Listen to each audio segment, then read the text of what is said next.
You are surrounded by noise, and most of it is coming from inside your own head. Before anything in the world has demanded a single thing from you today, your mind has already been busy. It has replayed an argument that ended 2 days ago. It has rehearsed a conversation that may never happen. It has scrolled through a catalog of worries, ranked them by intensity, discarded none of them, and started the whole rotation again. By the time you sit down to work, you have already spent an hour's worth of energy on things that do not exist. And then the mouth joins in. You fill silences that did not need filling. You explain things that did not need explaining. You respond to provocations that would have died on their own if you had simply let them pass. Every unnecessary word costs something, and at the end of the day, you are empty. Not because you gave too much, but because you leaked in every direction. Most of the exhaustion you feel is not from the weight of your life. It is from the noise you have been adding to it. The Stoics saw this 20 centuries before anyone invented a notification. They lived in a world of war, plague, political treachery, and public execution. And the ones who endured it best were not the loudest or the busiest. They were the ones who had learned through daily practice to be quiet inside a storm. To think less, but think sharply. To speak less, but speak with weight. To stop reacting to everything and start choosing where their finite energy would go. In this video, I'm going to walk you through 10 lessons drawn from that discipline. The discipline of the quiet mind, the measured word, and the focused hand. 10 practices that, taken together, build a kind of strength the world cannot see and cannot shake. Stay through all 10. Each one opens the next, and the last one will not land unless the first 9 have prepared the ground. And understand what this is not, because the misunderstanding kills it before it starts. This is not about becoming quiet in the sense of withdrawn or passive or cold. The people who practiced this discipline, men who governed empires, men who survived slavery, men who faced execution with a kind of calm that witnesses described as unnatural, were not cold people. They were among the most fully alive human beings in history. They loved, they worked, they fought, they built. They simply refused to waste themselves on noise. And the energy they saved by not reacting to everything, by not thinking about everything, by not speaking about everything, went straight into the few things that actually mattered. And those few things received a force and a clarity that the scattered mind can never deliver. That is what these 10 lessons are building toward. Not less life, more life, concentrated, directed, and no longer leaking at the seams. Welcome to Logostoic. In this video, we are going to look at the strength the Stoics found in silence. Not the silence of someone who has nothing to say, but the silence of someone who has stopped wasting themselves on noise. This is for the person who is tired of being scattered, tired of reacting, tired of arriving at the end of the day with nothing left, and ready to learn a different way. If that is you, like this video, subscribe to Logostoic and stay for every lesson. The order matters. And if you are ready to stop pouring yourself into noise, type this in the comments right now. I choose where my energy goes. Now, let us begin. Lesson 1. The noise you mistake for thinking. There is a difference between thinking and merely being busy inside your own head, and most people have never been taught to notice it. Thinking, real thinking, is deliberate. It has a direction. It takes a problem, turns it over, examines its edges, and moves towards some kind of resolution. It is an act of craftsmanship, the way a sculptor approaches a block of marble, not by adding, but by removing what does not belong until something useful is left. What most people call thinking is not that. It is mental weather, clouds of worry rolling through without destination, fragments of old conversations replaying on a loop, imagined scenarios branching and rebranching into futures that will never arrive. It feels productive because it is effortful. Your mind is working hard, but effort without direction is not thinking. It is noise wearing the costume of thought. Watch yourself for a single honest hour and count how many of the thoughts that pass through you are actually going somewhere. How many are solving a problem that is in front of you right now? How many are choosing an action, making a plan, evaluating something real? And how many are simply the mind running its engine in neutral, loud, hot, consuming fuel, going nowhere?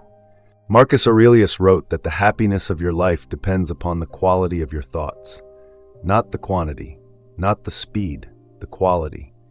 He did not say, think as much as possible. He said, think well. And thinking well begins with the uncomfortable recognition that most of your mental activity is not thinking at all. It is noise, and it is costing you the very clarity you need to do the few things that actually matter. This is the first lesson, and it is the foundation for everything that follows.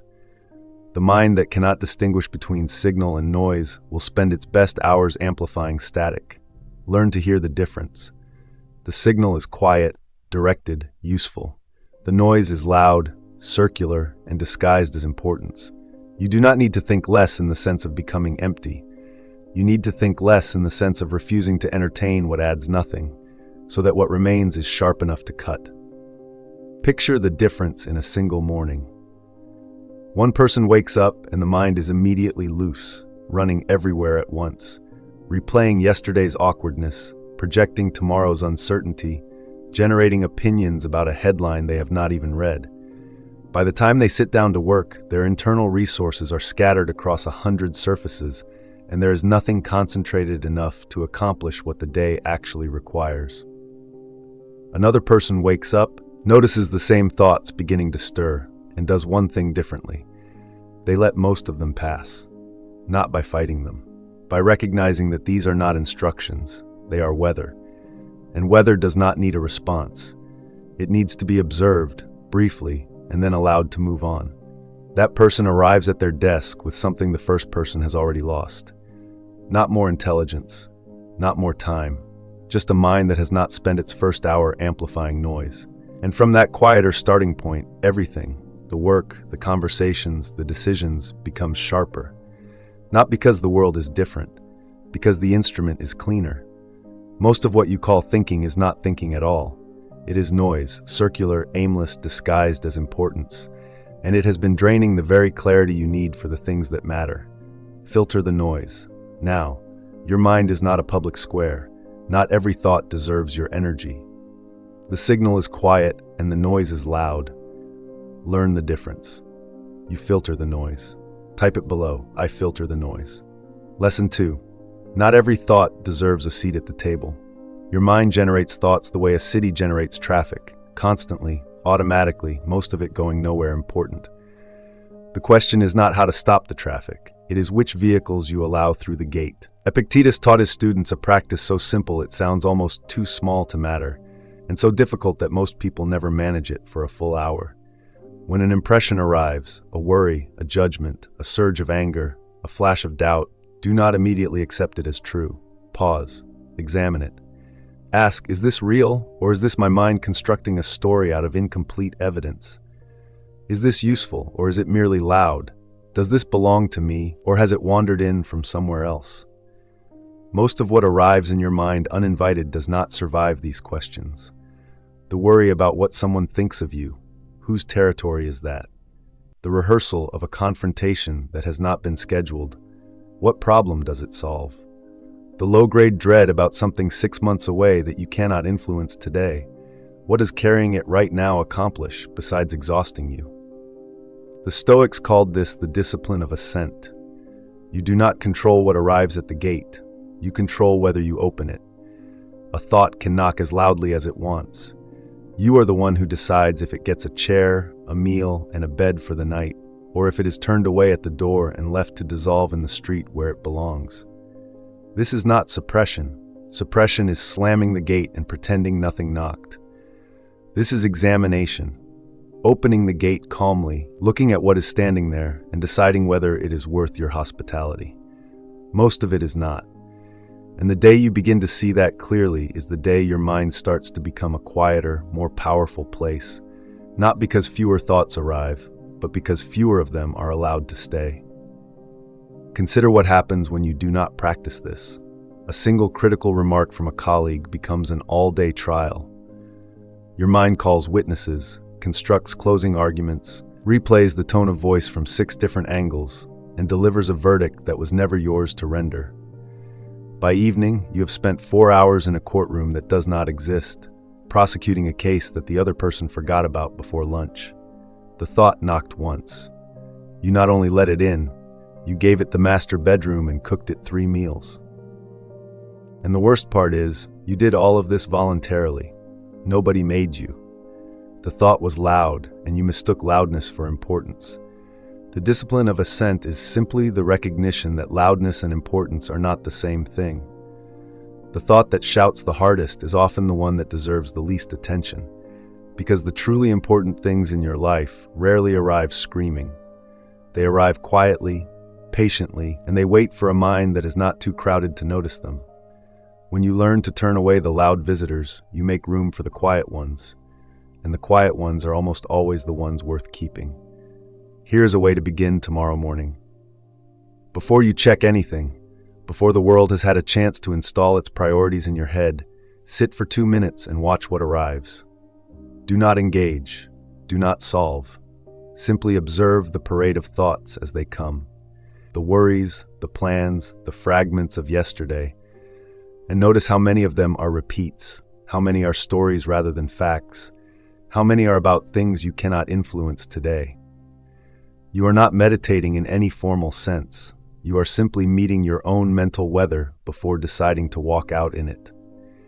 And in those 2 minutes of observation, you will learn more about the texture of your thinking than a month of going through the day on autopilot ever taught you. Because the first step in filtering is seeing what arrives, and most people have never once stopped long enough to look. Your mind is a gate, not a highway. Not every thought that knocks deserves to enter, and the ones that shout loudest are usually the ones that deserve it least. Guard the gate. Not every thought deserves my time. The loud thought is rarely the important one. You decide what stays and what goes. You choose which thoughts you follow. Write it now. Not every thought deserves my time. Lesson 3. Every reaction costs you something. There is a budget your mind runs on each day, and you never see the statement until you are overdrawn. Attention is not unlimited. It is a finite resource, more like a well than a river. It can run dry, and when it does, nothing you pour into it produces anything of value. Every thought you engage with draws from that well. Every reaction, every mental replay, every silent argument with someone who is not in the room, each one costs a measure of the very resource you need for the things that actually matter. Most people treat attention as though it were free and infinite. They scatter it across 100 surfaces each day. The feed, the comment, the notification, the quick check that turns into 30 minutes of nothing, and by the time something important arrives, the well is dry. They sit in front of the thing that matters and wonder why they cannot focus, why their mind keeps drifting, why the energy is not there. It is not there because it was spent hours ago, in small increments, on things that will not matter tomorrow. Seneca saw this pattern with painful clarity in the wealthy men of Rome and compressed it into a line the modern world desperately needs. To be everywhere is to be nowhere. The man who scatters himself across every demand, every distraction, every passing thought, ends the day having been present for none of it. He was busy. He was not there. The question is not whether you spent your attention today. You did. The question is whether you spent it on purpose, or whether it leaked out the sides while you were looking at something that did not matter. Begin to notice the leaks, not with judgment, with clarity. See where the attention goes and ask honestly, would I have chosen this if I were choosing deliberately? If the answer is no, you have found a place where the well is draining without return. Seal it, not all at once, one leak at a time, and watch what happens to the water level when even a few of them are closed. The compound cost is what people miss because each individual leak seems so small. 5 minutes on the feed, 10 minutes replaying a conversation, 3 minutes composing a reply you never send, 15 minutes worrying about a meeting that is 4 days away. Each one taken alone seems negligible, beneath notice, certainly beneath concern. But add them together across a day, a week, a month, and you arrive at a staggering number. Hours, not minutes, hours of your irreplaceable attention poured into things that produced nothing, changed nothing, moved nothing. And the cruelest part is not the loss itself. It is that you could have used those same hours on the things you keep saying you never have time for. The project you want to build, the person you want to be present with, the book you want to write, the skill you want to develop, the quiet evening you keep promising yourself and never quite manage. The time was always there. It was just leaking out the sides, in increments too small to notice and too large to ignore once you finally see them. Run a quiet audit on yesterday. Just yesterday, nothing further back. Where did your attention actually go? Not where you intended it to go, but where it actually went. The meeting where you were physically present, but mentally composing a reply to someone who was not in the room. The 20 minutes after the meeting spent dissecting a remark that was probably not meant the way you took it. The evening you had set aside for something that mattered, spent instead absorbing content that you cannot even remember this morning. None of it felt like waste at the time. That is the trap. The leaks are not dramatic. They do not announce themselves. They are quiet, incremental, perfectly disguised as normal, and they are running all day, every day, draining the well that you need full for the one or two things in your life that actually deserve everything you have.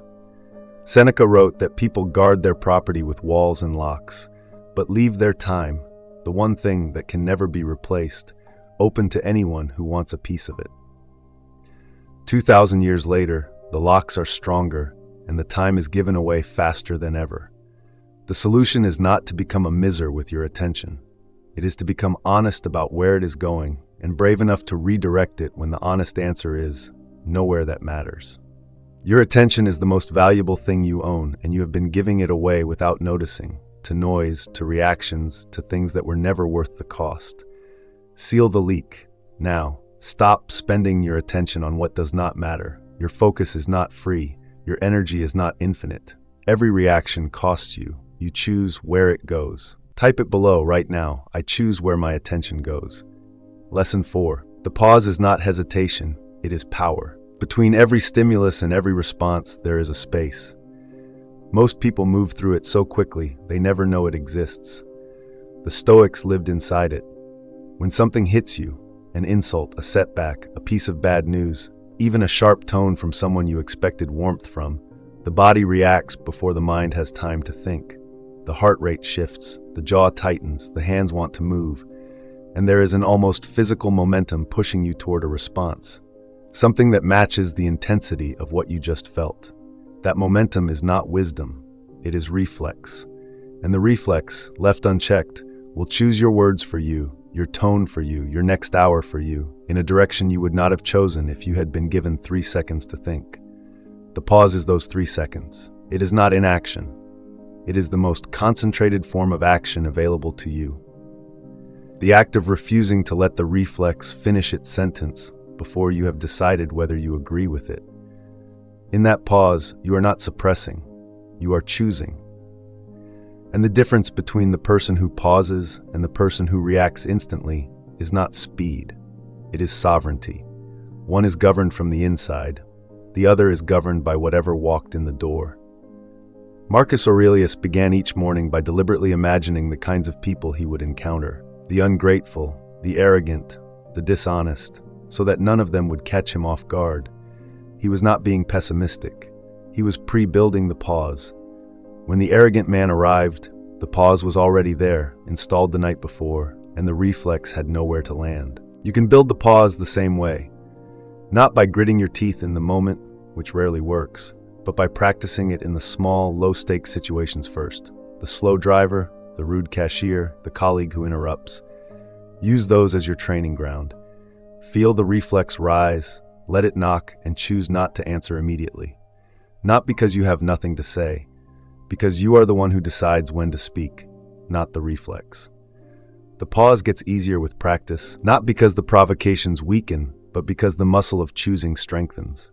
And over time, you will notice that the person who pauses is almost always the person who ends up in the better position, calmer, clearer, and in possession of options the reactive person threw away in the first half second. There is a reason martial artists train the same response 10,000 times before they ever enter a real fight. In the moment of contact, there is no time to think. The body must already know what to do. The pause works the same way. You do not build it in the crisis.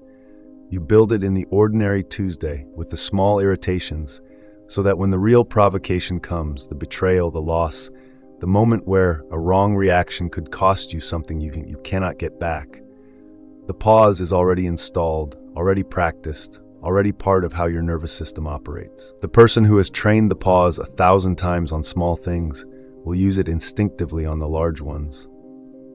The person who has never practiced it will be swept away the moment the current is strong, and they will not understand why they could not hold their ground. The pause is not hesitation. It is the most concentrated act of power available to you, the refusal to let a reflex finish your sentence before you have decided whether you agree with it. Train it now. The pause is where your freedom lives. Reflexes choose for you. The pause lets you choose for yourself. You pause before you react. Type it below. I pause before I react. Lesson 5. What silence teaches that noise never will. There is a reason the loudest person in the room is almost never the most respected one. Noise broadcasts. Silence receives. And the one who receives is always working with more information than the one who is busy transmitting. Silence is not the absence of something. It is the presence of attention. When you stop talking, you do not become empty. You become available. Available to hear what is actually being said instead of what you expected to hear. Available to notice what the room is telling you instead of what you are telling the room. Available to your own mind, which has been trying to show you something all day, but could not get a word in over the sound of your own voice. Most people fear silence the way they fear open water. It feels like there is nothing solid beneath them, nothing to hold on to. So they fill it. They fill it with opinions that did not need voicing, with explanations that nobody asked for, with nervous laughter that signals discomfort rather than joy. And in the filling, they give away the one advantage that silence would have handed them for free, the chance to see clearly before acting. Walk into a forest at first light, before the human world has woken up, and notice what becomes available to you. The sound of water you would never have heard from a car, the movement of animals that would have frozen the instant you spoke, the quality of the air, the angle of light through branches, the particular silence that is not empty at all, but dense with information your senses could not reach while you were making noise. Silence does not subtract from your experience. It deepens it in dimensions that noise has no access to. The same is true in conversation, in work, in every domain of a human life. The person who can sit in silence without flinching sees things the talker misses. They catch the shift in someone's eyes, the thing that was almost said but swallowed, the real question hiding behind the polite one.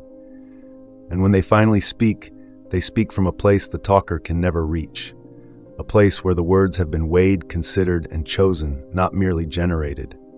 Silence is not what you do when you have nothing to say. It is what you do when you want to hear what cannot be heard any other way. There is a practical dimension to this that most people overlook, because silence has been so thoroughly associated with passivity that its active power goes unrecognized. Consider a conversation with someone you care about. A real one, not a transaction, not an exchange of information, but a moment where something true is trying to find its way to the surface. The talker in you wants to help. It wants to finish their sentence, offer a solution, share a similar experience, fill the pause that forms when they are searching for the right word. But every time you fill that pause, you close a door that was trying to open.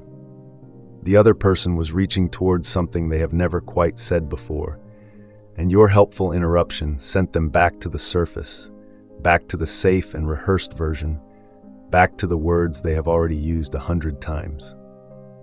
Had you stayed silent for 10 more seconds, something new might have emerged. Something neither of you had heard before. Silence in a conversation is not dead air.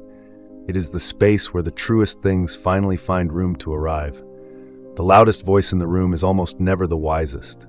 The one who listens, truly listens, is working with information the talker will never have. Listen, receive, be quiet long enough to hear what matters. Your silence is not weakness. It is your sharpest instrument. You hear what noise never could. Write it below. Right now, my silence is my strength. Lesson 6. Speak only what the moment requires.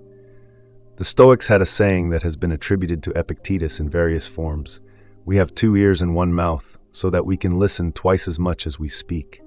It is not about ratios. It is about the relationship between input and output, and the recognition that the person who outputs more than they input eventually runs dry. Watch how most people use speech, honestly, for a single day, and you will notice a pattern. They speak to fill silence that made them uncomfortable. They explain things that needed no explanation. They justify choices nobody challenged. They repeat points that were understood the first time. And underneath all of it, if you listen closely, you hear the same engine running, a fear that silence will be misread as ignorance, or agreement, or weakness, or not caring enough. The talking is not communication. It is reassurance, addressed outward but meant for themselves. There is a weight to words that have been considered, a precision that cannot be faked, and people feel it instantly even when they cannot name it. When you speak less, each word carries more space around it, more room to be heard, more time to be understood, more gravity. People lean in not because you are louder, but because you are more deliberate. And that deliberateness signals something rare. A person who does not need to speak to feel present, who does not need to fill the room to feel they belong in it. This does not mean withdrawing, going cold, becoming the person who stands in the corner and says nothing. It means selectivity, understanding that not every thought needs to become a sentence, not every opinion needs to be voiced, and not every silence needs to be rescued. That selectivity is a form of discipline, and discipline, when it touches speech, becomes a kind of quiet authority that loudness can never achieve. Try it for one day. Before you speak, hold the words for a single breath and ask, does this need to be said? Does it add something that the silence would not? If the answer is yes, speak fully, clearly, without apology. If the answer is no, let the breath out and let the silence remain. You will lose nothing. And you may begin to notice that the room pays more attention to you, not less, once it learns that when you open your mouth, it will be worth hearing. There is a cost to over-explanation that no one ever bills you for, but that compounds silently over years. Every time you explain a decision no one challenged, you signal doubt. Every time you justify a choice that needed no defense, you hand the listener a reason to question it. Every time you fill a silence that was doing perfectly fine on its own, you reveal that the silence made you uncomfortable. And discomfort is not the message you want to send when the room is deciding whether you are someone who stands on solid ground. The person who overtalks is not communicating more. They are communicating less because the signal is buried under noise, and people stop listening long before the important thing is said. Seneca spent letter after letter watching capable men ruin themselves with unnecessary speech, defending positions no one attacked, explaining decisions no one questioned, filling every pause in a conversation as though silence itself were a failure. He saw that the impulse to talk was rarely about communication. It was about anxiety dressed as engagement. The Stoics took this observation and turned it into daily practice. Before speaking, consider whether the words serve the conversation or merely serve your need to be heard. If it is the second, let the words dissolve. They cost more than they are worth, and the room will respect your restraint far more than it would have respected your noise. Every word you speak either adds weight or adds noise. The room knows the difference even when you do not, and it listens harder to the person who speaks less, because that person has earned the silence around their words. Earn your words. Speak only what the moment needs. Let the rest dissolve. Your restraint is louder than their noise. You speak with weight. Comment below. I speak only what matters. Lesson 7. Feel without obeying. Anger rises. Doubt whispers. Insecurity tightens the chest. Fear narrows the vision until the only thing you can see is the threat, real or imagined. None of this is a malfunction. All of it is human. The question the Stoics asked was never, how do I stop feeling this? It was, how do I stop letting this decide what I do? There is a difference, and it is the whole difference, between experiencing an emotion and being commanded by one. The emotion arrives. That part is not optional. You did not choose to feel the flash of anger when the remark landed, or the wave of doubt when the silence stretched too long. But what you do next, whether you follow the emotion into action or let it pass through you like weather, that part is entirely yours. This is what your thumbnail told you when you clicked on this video. Stop reacting to everything, not stop feeling. Stop obeying the feeling as though it were an order from someone who outranks you.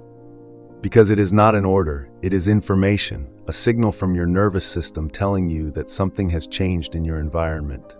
Useful information sometimes. But information is not a command. A smoke detector going off in the kitchen does not mean the house is on fire. It means something triggered the sensor. You check, you assess, you respond proportionally. You do not grab the children and leap through the window every time the toast burns. Emotions are signals, not orders. The person who treats every signal as an order lives in a permanent state of emergency, and emergencies, by definition, do not allow for clear thought. Epictetus told his students to practice this with the smallest provocations first. Someone cuts in front of you. Someone speaks to you dismissively. Someone fails to acknowledge something you did. Feel the surge. Name it. That is irritation. That is wounded pride. That is insecurity. And then, instead of acting on it, simply watch it. Watch how quickly it peaks. Watch how quickly it begins to fade once you decline to add fuel. Most emotions, denied the oxygen of your reaction, burn themselves out in under 90 seconds. You only believe they last longer because you keep relighting them with your own attention. Over time, this practice creates a gap between what you feel and what you do. And in that gap lives the entire difference between a reactive life and a deliberate one. The person with the gap does not become cold. They become free. Free to feel fully without being dragged through every door the feeling points to. Free to choose a response instead of defaulting to one. And free to remain steady in the exact moments where steadiness matters most, the moments that used to own them. Think about what this means in practice, in a real scene from a real week. Someone says something dismissive about work you spent months on. The anger arrives instantly, hot, justified, ready to swing. The old pattern would have you fire back within seconds, matching their tone, escalating the charge, pat, and then spending the next 2 hours replaying the exchange and composing the devastating reply you wish you had delivered. The new pattern, the one built by 1,000 small pauses with smaller provocations, feels the same heat, recognizes it as a signal, lets it peak, and watches it begin to fade without adding fuel. 20 seconds pass, the heat drops, and from the cooler ground that remains, you see something the reactive version of you would have missed entirely. The dismissive remark was not about your work. It was about their frustration with something unrelated that found the nearest surface. You would have declared war over a ricochet. The pause saved you not from feeling, you felt everything, but from acting on a feeling that would have cost you a relationship, a reputation, or simply 2 hours of your irreplaceable afternoon that you can never earn back. You were never asked to stop feeling. You were asked to stop letting every feeling decide your next move. The emotion is real. The obedience is optional. Feel it, do not follow it. Stop reacting to everything. Your emotions are signals, not orders. The surge will pass if you do not feed it. You feel without obeying. Type it now. I feel without obeying. Lesson 8. Guard your attention the way you guard your life. Epictetus made an observation that, 2,000 years later, has only become more brutally relevant. He said, if someone gave away your body to a stranger on the street, you would be furious. Yet you hand over your mind to anyone who comes along. You let them disturb you, upset you, control how you feel, and you feel nothing at all about it. Think about how easily your attention is given away on any given day. The notification pulls you out of a thought you were building. The headline hijacks your mood before breakfast. A stranger's comment online rearranges your afternoon. A conversation you did not want to have takes 40 minutes you will never get back. Each one individually feels small. Collectively, they are the reason you arrive at evening with nothing left for the things you say matter most. Your attention is not a public resource. It is the single most valuable thing you possess. More valuable than money, because money can be earned back and attention spent on nothing cannot. The hours you gave to worry, to scrolling, to rehearsing conversations with people who were not there, those hours are gone in a way that no effort can reverse. And the tragedy is not that they were taken from you. The tragedy is that you handed them over freely without anyone even asking. Begin to treat your attention the way you would treat a limited, irreplaceable substance, because that is exactly what it is. Before you give it to something, ask, have I chosen this or has it chosen me? Is this where I would direct my energy if I were deciding deliberately? The phone in your hand is not the problem. The inbox is not the problem. The problem is the absence of a gate, the willingness to let anything through at any time without asking whether it has earned the right to be there. Build the gate. It does not need to be rigid or dramatic. It simply needs to exist. A moment of awareness before you reach for the distraction. A question before you enter the conversation. A breath before you open the app. That moment, tiny, silent, invisible to everyone but you, is the gate. And the day you start using it is the day your attention stops being public property and becomes, for the first time, something you actually own. The Stoics practiced something like a daily audit of attention, though they would not have called it that. Seneca did a nightly review in which he would go through the events of his day and ask himself honestly where he had been carried away, where his attention had gone without his permission, where he had reacted instead of choosing, where he had given time to something that gave nothing back. He was not punishing himself. He was learning the terrain of his own habits, so that tomorrow's version of himself could navigate it with slightly more awareness than today's. You can do the same thing, not as a ritual or an obligation, but as a quiet 5 minutes at the end of the day in which you simply ask, where did my attention go today, and how much of it did I choose? The honest answer will show you exactly where the gate needs to be built, and exactly how much of your life has been governed not by your decisions but by your reflexes. Your attention is the single most valuable thing you own, and the modern world is designed deliberately to take it from you without asking. Every moment you give away without choosing is a moment of your life you will never get back. Build the gate, guard it. Your attention is your life. Stop handing it to anything that knocks. You own your mind or someone else will. You guard your attention. Write it now. I guard my attention. The modern world has made this harder than it has ever been, and it is worth naming why, because the difficulty is not accidental. Every app on your phone, every platform you visit, every notification that lights up your screen was designed deliberately by teams of very intelligent people to capture and hold your attention. Not because they are evil, because your attention is the product they sell, and they have become extraordinarily good at extracting it. You are not weak for finding it hard to resist. You are the target of the most sophisticated attention harvesting machinery ever built.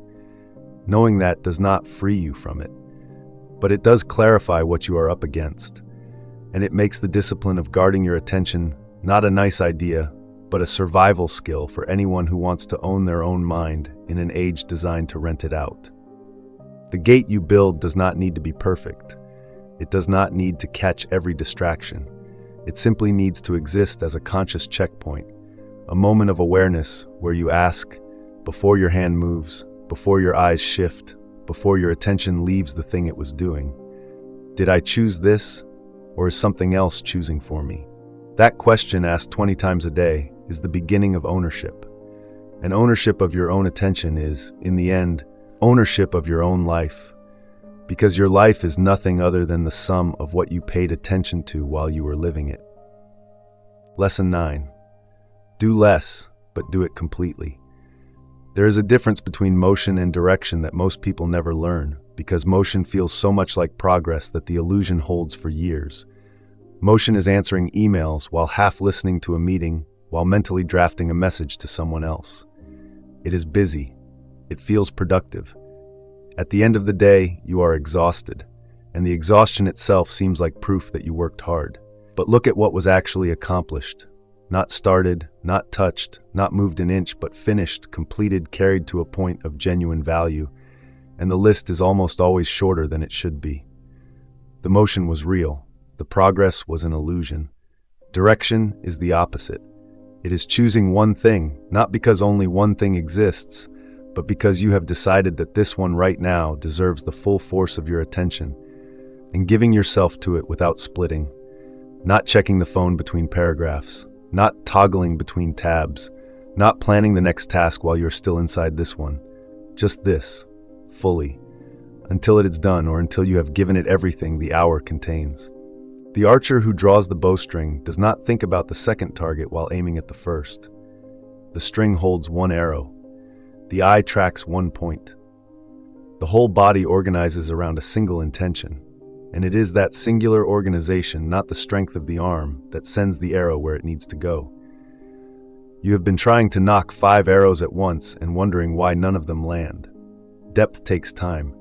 It demands that you resist the itch to switch, to check, to chase something newer or easier or louder. And every time you resist that itch, you reinforce a pattern that the scattered mind has never known. The pattern of staying, of going further into one thing instead of skimming across 10. That pattern, repeated across weeks and months, produces something no amount of busy motion can match. Real, compound progress, the kind that builds on itself and accelerates over time. Choose one thing today. Give it an hour without interruption. Not because you have the luxury of free time, but because you are choosing to spend your most valuable resource, your undivided attention, on something that deserves it. See what happens to the quality of the work. See what happens to the feeling of the hour. And then ask yourself honestly whether you would rather have 10 scattered hours or one complete one. The answer will change how you spend every day that follows. There is a compounding effect to sustained focus that scattered effort can never access, no matter how energetically it is applied. A person who gives 1 hour of undivided attention to a skill every day for a year has not merely spent 365 hours. They have built 365 layers, each one resting on the last, each one finding its footing in what came before. The 1,000th hour of focused practice does not start from zero. It starts from the accumulated foundation of the 999 that preceded it. That is the engine of mastery, and it runs on one fuel only, the willingness to stay with one thing long enough for depth to develop. Scattered effort, by contrast, starts from zero every time. Every switch, every interruption, every toggled tab resets the counter. You have spent the same total number of hours, but you have built nothing that compounds, only a flat, wide surface with no depth anywhere. The archer and the person firing in every direction both release the same number of arrows. Only one of them hits anything. You do not need more hours, you need fewer directions. The scattered mind touches everything and finishes nothing. The focused mind finishes what it starts, and that is where real strength is built. Choose one thing, stay with it. Stop splitting your attention across everything. Depth beats breadth. One arrow, one target, all of you behind it. You do less and do it fully. Write it below. I do less, I do it completely. Lesson 10. The strength nobody sees. The world rewards loudness, visibility, constant output. It gives its applause to the person who is everywhere, doing everything, making the most noise. And yet, when you look at the people who are actually steady, who remain standing when the loud ones have burned out and collapsed, they are almost never the ones who were performing. They are the quiet ones, the ones who filtered their thoughts instead of broadcasting them, who spoke when speech was needed and were silent when it was not, who felt their emotions fully but did not let those emotions choose their actions, who protected their attention instead of scattering it, who chose depth over breadth, direction over motion, clarity over noise. None of this is visible from the outside. There is no trophy for the pause you took before reacting, no applause for the thought you examined and chose not to follow, no headline for the hour you spent in focused, undivided work instead of performing productivity for an audience. But the compound effect is undeniable. The person who has practiced these things for a year does not merely feel different. They are different. Their mind is quieter, and because it is quieter, it is sharper. Their speech carries weight because it comes from a place of consideration rather than impulse. Their presence in a room is felt in a way that cannot be faked. The steadiness, the groundedness, the unmistakable sense that this person is not rattled by the same things that rattle everyone else. Marcus Aurelius governed the Roman Empire for 19 years through plague, war, betrayal, and grief. He was not the loudest emperor Rome ever had. He was arguably the quietest. He wrote his private philosophy in a journal he never intended to publish, reminding himself, night after night, to waste no more time arguing about what a good person should be and simply be one. He did not announce his discipline. He lived it, in silence, in restraint, in the daily practice of choosing his response instead of defaulting to one. And 2,000 years later, it is his words, not the words of the louder men who surrounded him, that people still turn to when the world feels unsteady. The strongest thing in you is the thing no one will ever see, the decision made quietly 1,000 times to choose your response instead of reacting to the world's noise. That is the discipline these 10 lessons point to. Not a performance, not a strategy, a way of being, quiet, deliberate, unmoved by what moves everyone else. And the person who practices it does not need to be seen doing it, because the results show up in everything they touch, in every room they enter, in every relationship they hold, in the quality of every hour they spend, and no amount of noise can manufacture what that kind of silence builds. Epictetus, born into slavery, owning nothing the world valued, with a body that had been broken and never properly healed, built a philosophy so quietly that it had to be written down by a student because he never bothered to publish it himself. And yet his words reached the private notebook of the most powerful man in the world, an emperor who turned to a former slave's teachings for guidance through plague and betrayal and the grinding weight of an empire. That is what the strength of silence looks like at scale. Not the loud voice that commands attention for an hour and is forgotten by evening, but the quiet practice that, compounded across a lifetime, reaches further than any performance ever could. You will not be applauded for this. The world does not throw parades for the person who filtered a thought, held a pause, or spent an hour in genuine focus instead of busy motion. But the person who practices these things, day after day, in the quiet privacy of their own discipline, becomes someone that the room can feel before they speak. There is a steadiness in them that cannot be faked and cannot be acquired by any shortcut. It was earned, invisibly, one quiet decision at a time. And that is the strength this video has been pointing at from the very first word, the strength that lives in silence, available to anyone willing to stop making noise long enough to build it. And there is a final paradox hidden inside this last lesson that deserves to be said plainly. The person who practices invisible discipline, who filters, pauses, listens, guards their attention, and refuses to scatter themselves, will eventually be noticed. Not because they sought attention, because genuine steadiness is so rare in a world of noise that it becomes, over time, impossible to overlook. The room notices the person who does not flinch. The team notices the person whose work has depth. The people closest to you notice that something has shifted, that you are more present, more grounded, more fully there in a way you were not before. The strength that lives in silence does not stay invisible forever. It compounds until it becomes the most visible thing about you, not because you showed it, but because you built it. This strength is invisible. No one applauds the pause, the filtered thought, the hour of real focus. But its compound effect is undeniable, and no amount of noise can build what silence builds. Build in silence. Practice where no one sees. The discipline is invisible, but the results are not. Your quiet strength compounds every day. You build in silence. Comment below, make it real. I build in silence. 10 lessons. One thread running through all of them. The noise you mistake for thinking. Learn to hear it and stop feeding it. The thoughts that arrive uninvited, examine them at the gate and turn away what does not belong. The reactions that cost you every day, see the budget and stop spending on what gives no return. The pause between stimulus and response, build it, live in it, make it your home. The silence that teaches what noise never will, stop fearing it and start using it. The words you speak, let them earn their place. The emotions that rise, feel them, name them, and choose whether they command you or not. The attention you hand away so freely, guard it, because it is the only thing you have that cannot be earned back. The scattered motion you mistake for progress, trade it for the depth of one thing done completely. And the invisible strength that no one sees, build it anyway, because it is the only kind that lasts. None of this is loud. None of it will make you the most noticeable person in the room. It will make you the most steady.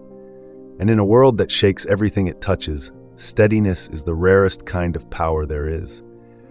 The strength that lives in silence does not announce itself. It does not need to. The room already knows. A man who governed an empire through its darkest years understood this and wrote it down in private. A man born into slavery understood this and became freer than the men who bought and sold him. Neither of them performed their discipline for anyone. They simply practiced it, thought by thought, word by word, reaction by chosen response, until it became the way they moved through the world. That same practice is available to you, not someday, now. In the next thought you choose not to follow, in the next silence you choose not to fill, in the next reaction you choose not to obey. One small, invisible act of discipline at a time, and the quiet strength that no one can shake, taken from no one, built by you alone. And notice, this is important, that none of these 10 lessons asked you to become someone you are not. They did not ask you to be cold or distant or indifferent. They asked you to stop being scattered, to stop leaking energy into noise that gives nothing back, to stop obeying every reflex as though it were a law, to start choosing, thought by thought, word by word, reaction by chosen response, where the limited, irreplaceable hours of your life will go. That is not restriction. It is the first real freedom most people ever experience, the freedom to direct their own mind instead of being directed by it. If you apply even one of these lessons, genuinely, not as an idea but as a practice, starting today, you will feel the difference before the week is over.